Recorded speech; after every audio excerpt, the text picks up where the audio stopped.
Welcome to the Lock Shop with Nielsen and Hustler, powered by Coolbet Canada.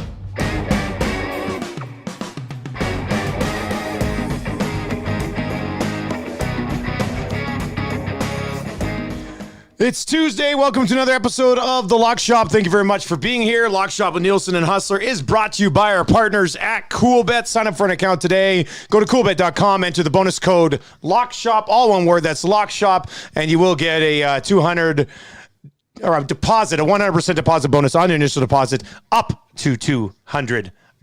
If you're not betting yet today, you can bet with Coolbet. Stay cool, bet responsibly. Lots to bet on. Hus, what's up, buddy? How was the weekend, man? The weekend was excellent, with the exception of the players. I was so excited for that tournament, and it got completely turned upside down by the weather. And I mean, I'm not sure if I can remember a tournament that had a bigger difference from the more AM PM run to the PM AM run, but a bunch of my guys, unfortunately, I mean, put it this way, when I saw the restart on Saturday and Xander and Brooks and who was else more Morikawa in there too? Yeah, all go in the water. I'm like, oh God, okay. So this is where we're at. And Tommy Fleetwood had a nice start, not a nice finish. And I know we'll talk golf a little later on, but my guy, there was major FOMO because you know me, Cam Smith is one of my all-time most favorite guys to bet. And I looked at that board. I thought he could certainly be in there, but it was 39. It dropped to 34. And just with some of the other numbers out there, I didn't think there was the value there. Sometimes you can't worry too much about value and just bet guys that you think have a good chance to win. But, man, what a tournament he had. He had 10 putts on the back nine yesterday. That's insane. His flat stick is so damn good. So, anyways, it was good. And I tell you what, I've got a good feeling coming in today's Lock Shop. A nice little late night Leylah Fernandez wager at the Indian Wells WTA last night as I went to bed. God, she's fun to watch play. So, lots of good tennis right now. I didn't really lock on tennis picks, but if you are someone that's watching this event, and it's one of the coolest events on tour where both the men and the women are playing, it sort of feels like a bit of a major 2-week tournament down in Indian Wells. Coolbet's got all of the lines. I was on a bit of a chalk parlay today. We'll see how that goes. But you know, Leylah's into the round of 16. We'll have some really great matches over the course of the next week or so. So if you are into tennis, betting on tennis is super fun. Live betting on tennis, also quite fun. Coolbet has you covered. I'm smack dab in the middle of a 2-game NBA 2-night parlay. I have the Grizzlies at the second half of the parlay tonight. I bet it last night when I bet the Raptors to beat the Lakers.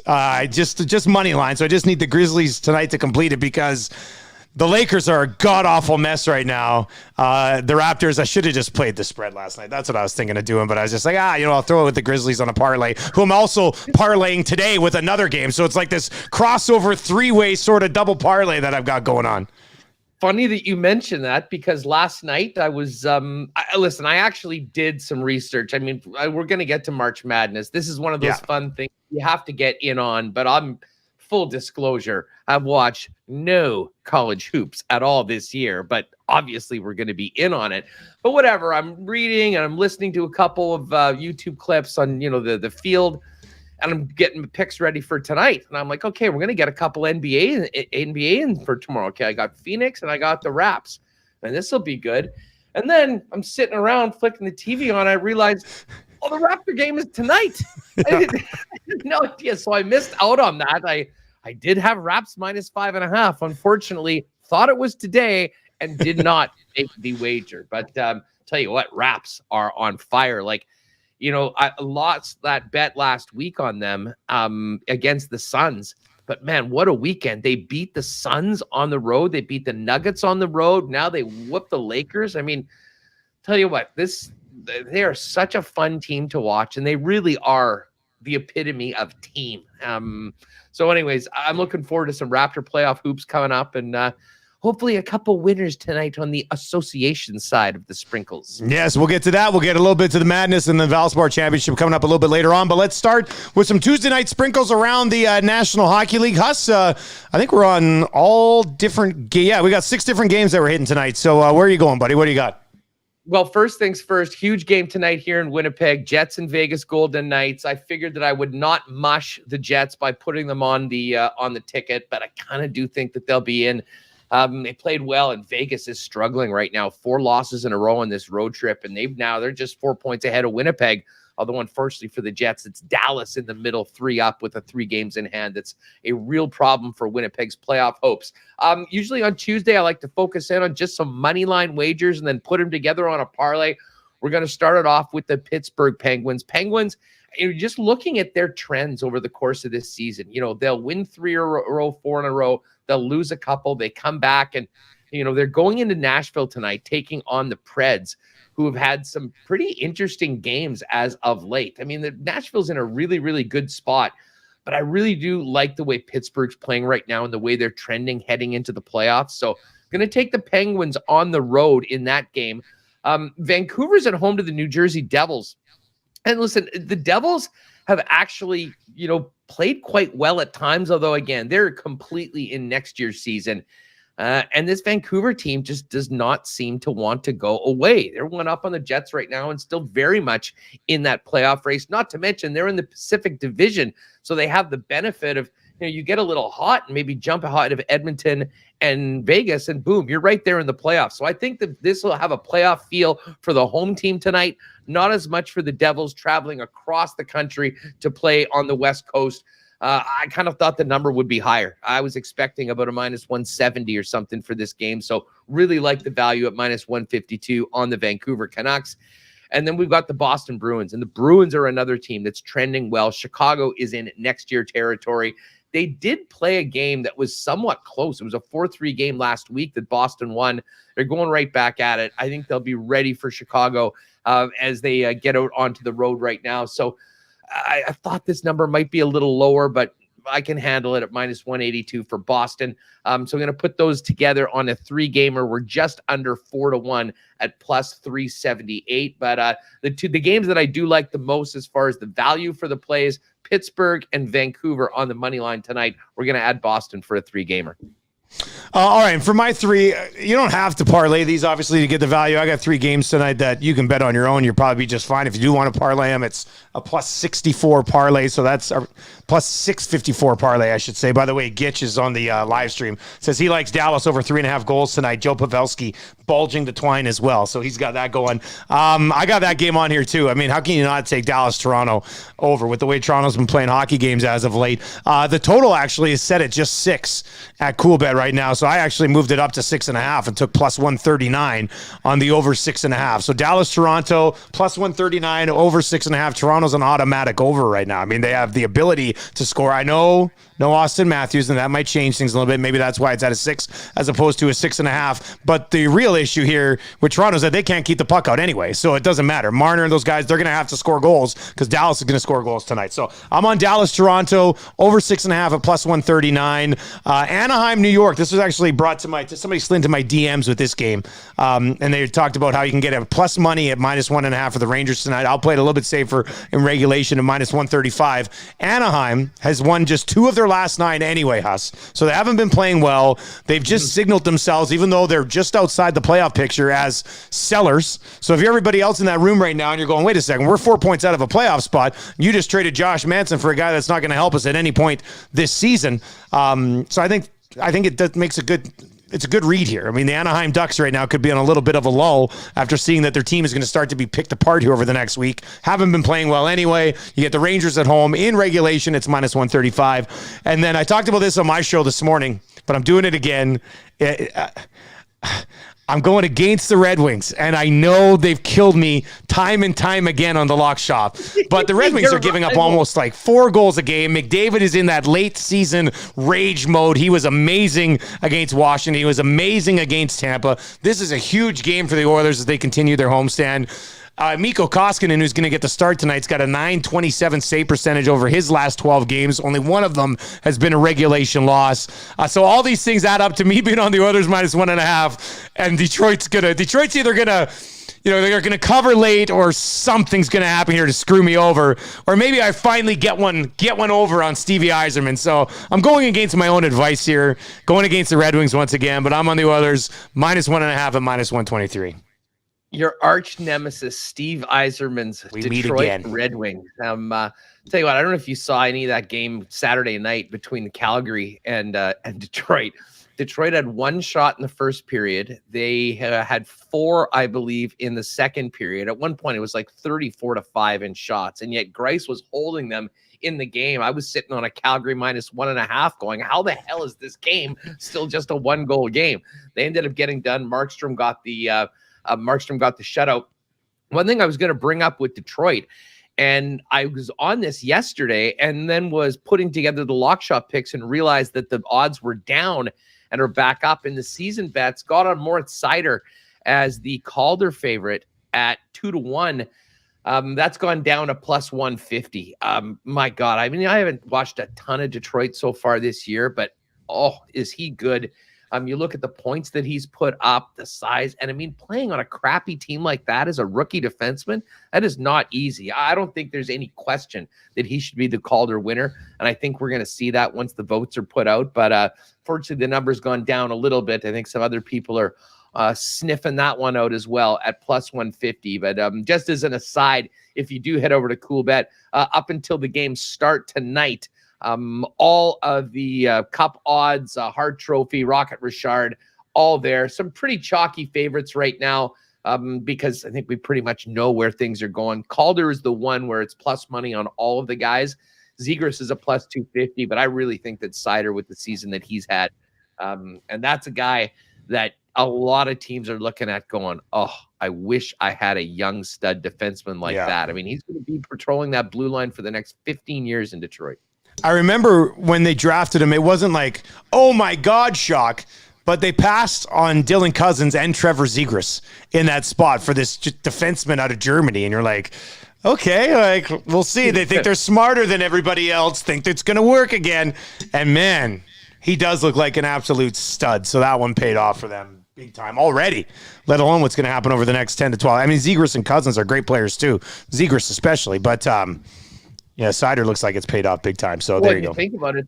I mean, the Wings have two of the top three favorites for the Calder Trophy, along with Lucas Raymond. I mean, listen, it's been some lean years for Stevie Y's club, but you know, it kind of looks like, and I'll say the same thing for Buffalo Sabres right now. There's always value in betting against the Leafs, but when the Leafs are in a position like this, I mean, I got the Sabres at +255 on the money line in the Heritage Classic on Sunday. And, you know, with where the Leafs are right now, I mean, the Leafs will always be bet heavily by the public. The Leafs Nation is that big. But Buffalo right now they're getting some mojo right now. I think that win over Vegas was the entire season for them. They're feeling good. They're now playing into next year. So I don't mind Buffalo as an underdog going forward. I think you'll see them on a few lock shop tickets as well as we head down the final stretch of these last couple months of the regular season. Busy night in the NHL, 6 games there from the lock shop. Best of luck if you're hopping in on those parlays along the way. Speaking of parlays, I'm going to go to another one. I hit the one actually last week, that 3-gamer I had in the NBA that got us back to about -110. That one ended up coming through for us last week. So before you get to your picks, I was going to load up another kind of chalky money line in the NBA. These are my favorite bets in the association. I can't handle the stress of those 4.5, 5.5. I mean, in the NFL, the spreads, that's just how it is. It's the NFL, that's how it is. For some reason, in the NBA, with shot after shot after shot after shot, I can't handle the ups and downs of betting NBA spreads. So I'm going to go with this chalky money line parlay tonight. I mentioned I got the Grizzlies to complete that Raptors-Grizzlies. It was kind of my old Canadian basketball Raptors Grizzlies parlay last night. I like when I clicked that in, I was just like, Raptors and Grizzlies seems fitting. So Grizzlies tonight at the Pacers -294. So I've got that to finish my other parlay. I'm going to parlay it tonight with the Suns at the Pelicans -238. It pays -111. You're getting two of the best teams in the NBA West right there. The two best teams in the NBA West, and the Grizzlies and Suns at -294 and -238. The parlay plays -111. So a little bit of a chalky parlay, but we hit it last week, so I'm going to run it back again this week. Huss, where are you going? Well, I've got 2 games tonight, and I am going to go with the Orlando Magic against the Brooklyn Nets. And listen, the Nets they're looking more and more like the team we thought them to be. I see Steve Nash is hopeful they're going to get Ben Simmons to play at some point in the regular season, but certainly they're all about the playoffs right now. But the funny thing about the Magic is that despite the fact that they're not very good, man, they are playing teams tough over the course of the last little while. I mean, they lost to the Sixers by 2. They beat the Timberwolves. They beat the Pelicans. And even when you look at their last few games, the only time that they've been blown out has been by the Memphis Grizzlies on the road. So, at home, taking on the Nets without Ben Simmons, KD know that they got to get the win, but I think Steve Nash doesn't want to put so much on Durant and James Harden right now as they get forward. So they'll do what it takes to win the game. I don't have the confidence that they cover. We're going to take the Magic as a home underdog tonight against the Brooklyn Nets, getting 9.5 points. And then I'll go back to the Suns. The Raptors ruined the 2-gamer last week. We did get the Lakers. It was the only time the Lakers seemingly won in the last. Hey, by the way, shout out to you because you said this is a bet on LeBron James, and LeBron went out and dropped 50. In fact, I think the only 2 games they've won lately was when he had 56 and when he had 50. So good call on that one, Huss. Well, I appreciate that, but I am going to go back to the Suns. I mean, they are the class of the West right now. I mean, they're taking on the New Orleans Pelicans, who are not very good at all, 28-40. This seems like a real get-right game for the Suns, so I don't mind laying the 5 on the road at -111. So a couple picks in the association. We will take the spread. Magic plus 9.5, Suns -5 tonight. There you go. That's what we've got going on in the association. We're going to go over to the Madness here as well, which actually gets rolling right away with all the playing games. And we got some futures bets for March Madness. I will say this, and I don't know where you come out on it, Huss, but I mean, I'm a little busy with the family and all the streams and stuff, but back before I became a full-blown adult, I used to bet Madness heavy. And if I can find an hour and a half between now and Thursday, I will be in on everything come Thursday. So hopefully tomorrow I can cut out a little bit of time because, I mean, depending on where you're looking, depending on who you're following for this information, I mean, Huss, we're just being honest with you. We're not watching a lot of college basketball. I sneak in as much Duke as I can. The odd Gonzaga game, I'll get my eyes on as well. But if you got the right places to go for information and stuff, there's a lot of money to be made this weekend in March Madness. I mean, you can even hit like the old 6, 7, 8 game parlay with some favorites and try to avoid the odd first round upset. So, I think the futures bet's kind of a fun way to look at right now. And where are you going, buddy? Like, how'd you come to your decisions here? Well, you know what? I mean, listen, I tried to listen to some smart people to see kind of where they're playing in the Pac-10 as a conference. Was unreal last year. There was apparently more teams in the Sweet 16 last year from the Pac-10 than are in the actual tournament this year, but it's very top heavy. And, looking at some of the top teams, I mean, Gonzaga is the favorite. We've sort of been here before with Gonzaga. They were a real popular team before when they were plucky underdogs. Now they've sort of been favorites the last little while and seemingly get shut out at the end. Not a lot of value on them, like no value on them really here. No, exactly.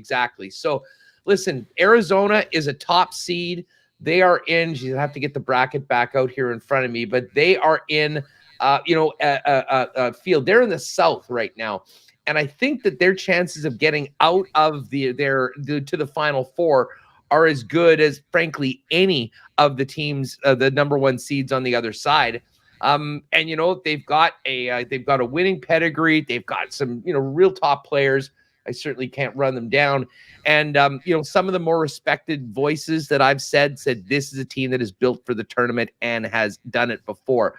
I mean, Baylor, the defending champs, is an interesting team as well. Not a lot of people talking about them, but just when you look at kind of the numbers compared to what's available of the higher seeds, I do like Arizona at plus 750. And the odds will tell you, just if you look at the odds of the top seeds to win each bracket of 16, plus 175 on Arizona is probably the lowest number.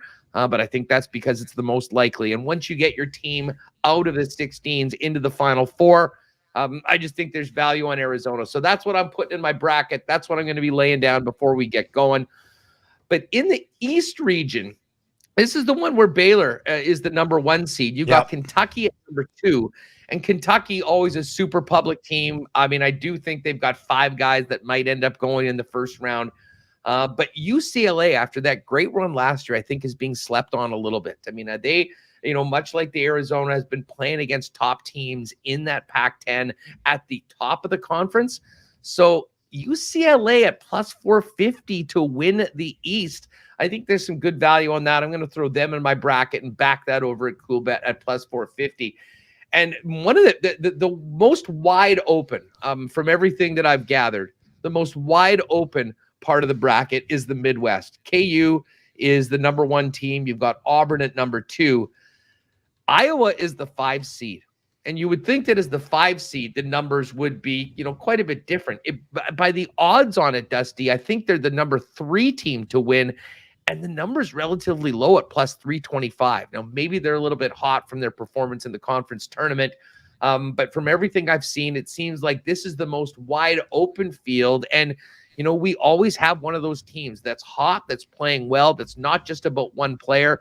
And from everything I gather, Iowa is a team that is that in the Midwest. I think they'll be a fun team to cheer for. So I'm going to back Iowa in the Midwest at plus 325 out of the 5 seed, along with Zona and UCLA to win the South and East respectively. And Arizona at plus 750 is where the sprinkle is going on for March Madness. But as I said, these are not heavy plays. Mm-hmm. This is sort of more fun to get into it.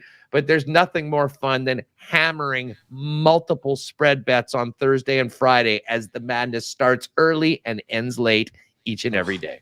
Absolute great day. Thursday, Friday, the best, the absolute best. Looking forward to it. Have you ever been to Vegas during the first weekend of March Madness? No, buddy. Have you?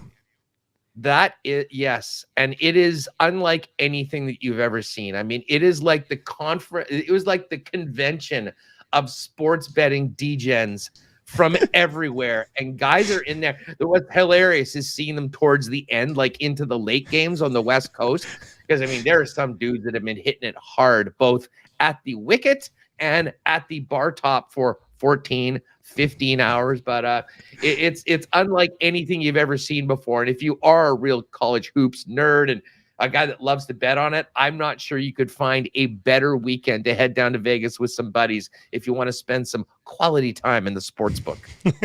That would be good, actually. I was there I had my stag during a World Cup of Soccer 2010, awesome. I guess. It was good. It was good. I mean, the guys I was with, they don't even bet regularly. We were betting soccer like crazy on tilt. It was fun. That was good. As for me, I mean, you made a good case for UCLA. I'm on UCLA to come out of the East as well. And I think this number's actually moved because you sent it to me last night at plus 450. I got it this morning at plus 550. So beautiful. Yeah, so that's actually moved a little bit. Because I haven't bet it yet. So that's absolutely perfect. There you go. Perfect. So now you can get it at plus 550. Johnny Juzang. Remember, wasn't it Johnny Juzang? He was the guy last year with UCLA. He stepped up. He was huge in the tournament. I mean, last year, I think he averaged 16 points per game. This year, he's a 16-point per game guy again. One of the things that you look for, I always have since I was a kid. I played high school basketball. Like, I love basketball. So, I mean, growing up, as always, you want to see a team that has experience in the tournament. And UCLA has experience in the tournament on a deep run. I mean, they almost made it to the final last year. So I'm on UCLA to come out of the East at plus 550. I am on Tennessee to come out of the South at plus 500. It's an interesting region, the South, because there's like 3 teams at plus 500. There's one team a little bit better than that. Tennessee, from what I've been looking at, and this is another type of team that goes on a run and maybe surprises some people as a 3 seed, and that is the fact that they very much appear to be underseeded. Many people think that they should be a 2 seed after the season they just had. They slide into that 3 seed role. So all of a sudden you're seeing everybody with their bracket. Why is Tennessee a 3 seed being picked by so many to get to the Final Four? Well, it's because they should have been a higher seed. So Tennessee at plus 500 to come out of the South. And then I'm on Kansas to come out of the Midwest at plus 245. I'm on Kansas as the winner at plus 1200. And this, I'm not necessarily thinking Kansas is going to win this thing, but I think there's value on Kansas here at plus 1,200 because of the road that they have to get to the final. Okay, the Jayhawks could get to the championship game without having to face Gonzaga, Baylor, Duke, or Kentucky. Like, for the most part, Kansas can avoid any of the big boys and still get all the way to the championship game. So if you don't have to go through some of the teams that I just listed off, and you're already a team that is pretty much a top 10 team most of the season, and now you're getting them here at 12-1 coming out of a bracket where they are the favorite, and there's not many upset possibilities along the way. I mean, it's the madness. Anything can happen. But their road to the final seems so much easier than some of these other big hitters that have worse odds, that I think Kansas City, from a value perspective, at 12-1 is probably the play that I would make. Yeah, I mean, listen, there's so many different angles on this, and it's a 68 team tournament. I mean, it's not easy to win. I mean, you got to find teams that have at least that have the talent to hang in there. I mean, it can be a buzzer beater that knocks people out. I mean, that is why it's such an exciting event, and why I wouldn't suggest going too hard on it. But yeah, you got to identify a couple teams that at least have the talent to do it and go forward. I'm just looking at the East right now, and you mentioned that the UCLA number from last night of 450 is now at 550. Interesting to see Baylor and Kentucky as the co-favorites at plus 255 each. Of course, Baylor's the defending champs of this event, and returning a bunch of players from that club. I'm not sure, maybe we were sleeping on those guys, but the Gonzaga number is now below 3-1. It's plus 295 for the entire event. There's obviously been some steam coming in on Arizona, because Zona is now plus 650. And that 175 number I was quoting from last night on the South is actually down to plus 140. So I'll tell you what, if you want to be contrarian in your brackets, in the office pool, or wherever you're doing it, maybe you go away from a team like that, because I think if what's happening on the betting markets tell us anything, there is a ton of steam on the Arizona Wildcats as a team to win it and certainly get out of their region. There you go, the madness. Best of luck, everybody. Hit us up on Twitter over the next few days with some of your bets and some of your favorite plays, and maybe we'll hop on with you for a few of these. Let's slide on over to the PGA Tour once again, the Valspar Championship, coming off of obviously what was a ridiculous weekend for a lot of these guys. But we reload and we do it again here at the Valspar Huss. What do you know about the event, and where are you headed with your 3 picks? Well, you know what? The Valspar is an event that's actually been dominated by Paul Casey. And Casey was a guy, I mean, I don't know if you saw his last round yesterday. I mean, he was right there. And I want to say it was on 16 or 17. He hit a ball into an embedded ball mark, was not given relief, had to lay up. It essentially took him out of the tournament. He was hoping that maybe Cam Smith would have some sort of disaster on 17 or 18. Well, it didn't happen, although he did open that door with that water ball on the 18th hole. But this is over at Copperhead. This is the lone course on the PGA Tour that I have actually played myself. And absolutely amazing. They've got the big snake on the, I want to say the 16th hole. You are entering the toughest final 3 holes in golf, they say. So it's great. This is an event, as I mentioned, Casey. And Casey was a guy, he played very well on the weekend, was 25-1. Well, apparently he's withdrawn. And one thing to note, because of the players going into Monday, late Monday, we could have a number of people withdraw. Now, if you bet on Coolbet, a guy withdraws and he's out before the tournament starts, you just get a refund on it. But, if there's a couple key guys moving out of the tournament, you could often have those numbers go down. So it's probably a good idea, if you do like guys, to jump on them right now. Interesting to see Morikawa is actually now at 13. He had a real rough run, but I'm starting it off with DJ. And, DJ is a guy that can win anywhere. I mean, he has the talent to beat anybody when he is playing his best. And it was an up and down players for him. But I don't know if you caught his final round. He was somewhat out of contention. Tied a course record yesterday at 63. Did he really? I didn't even see that. He did. He had a monster. He shot 29 on the back 9, I think. And you just thought, what could have been if he was in contention? So I'm laying down on Dustin Johnson at 16-1 as my top pick. And then the other one is Brooks. Now, Brooks got screwed by the weather, as I mentioned before. I mean, he was a guy that, I was really high on going in. And to be honest, this entire year, he had that close call at Phoenix, missed a couple cuts earlier on. But I really do feel like he is getting ready to break out and win an event. And listen, it's a good field right now. I mean, Hovland with the ace yesterday. By the way, I don't know if you caught the Norwegian call of that, maybe the greatest golf call in history. But Brooks, that it just sort of jumped out to me that he's actually at 34-1 right now. It was 29. So people are going, maybe they think he's going to bail out in this tournament. If Brooks is in, I think he's got a good chance to win. And then the other guy that I'll put in a smaller sprinkle, but at a much bigger number, is Canadian Adam Hadman, who had himself a great players, I believe, finished top 10.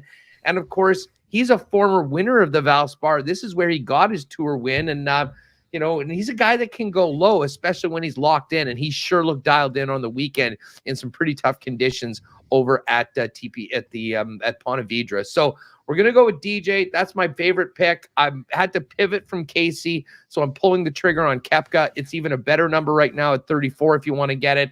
And our boy Adam Hadwin, the Canadian, by the way, great performances by the Canadians, 3 to make the cut. And our cool bet guy, Taylor Pendrith, getting a top 20. I don't know what the check was for that, but I do know that that's a good Chris chunk. And Pete Greggy had that boosted up to, I believe, 9-1.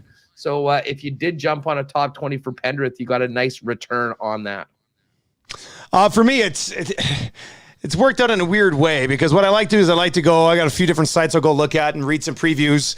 And I like to do that before I go and look at what CoolBet has for odds. So today I'm going through all my previews and I was like, well, I'm on Vic again. I mean, the guy's just been playing way too well as of late. He's going to get one here. And then the other guy that I really liked was Justin Thomas. So go and look, and sure as shit, it's plus 1,100 and plus 1,100. So I think for the first time ever, one of us is on the top 2 guys in odds heading into an event. But I mean, Hovland, he's been automatic for like the last 2 months. He's been absolutely outstanding. And then Justin Thomas is an interesting one because he's got 3 top 20s at the Valspar. And then just here's if we go back, even we just go back to November. Okay, this is events Justin Thomas has played in on the tour. Okay, back in November, a 3rd. Hero World Challenge, T5. Century Tournament of Champions, January, T5. Farmers Insurance Open, T20. Phoenix Open, T8. The Genesis, finished 6th. Players Championship, finished T3-3. So that's not ideal. But I mean, he's a top 10 guy every single week. He's finished, I think he's played here 4 times. He's made the cut 3 times. Every time he's made the cut, he's finished top 25, and he's finished top 10 once. So Justin Thomas, with the way he's been playing, I'm going to get in on Thomas and Hovland here. So slightly chalky, but at the same time, usually you're looking at these favorites that are like plus 750.